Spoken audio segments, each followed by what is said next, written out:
Hi friends, இன்றைக்கி நம்ம குட்டீஸோட lunch and பிரேக்ஃபாஸ்ட்டுன்னு பார்க்கலாம் வாங்க. சாம்பார் தாங்க பண்ணியிருக்கேன். வீட்டில் எந்த காய்கறியும் இல்லைங்க. கடைக்கு போகணுன்னா 2.5 கிலோமீட்ரு போகணுங்க. அதுக்கு போட்டுட்டு பக்கத்தில் இருக்கிற மரத்தில் வந்து முருங்கைக்காய் பறித்து வெறும் முருங்கைக்காய் போட்டு சாம்பார் வச்சுட்டேங்க. சாதத்தோடு போட்டு விரட்டிக்கலாங்க. சாம்பாருக்கு சைடிஷ் கொஞ்சம் உரப்பாக இருந்தால் நல்லாயிருக்குங்க. அதனால் சோயா தக்காளி வறுவல் பண்ணிட்டேங்க.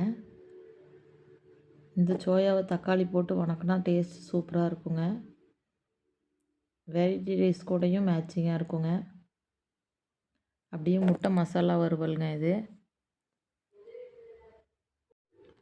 ஸ்நாக்ஸுக்கு நேந்திர சிப்ஸ் போட்டுக்கலாங்க.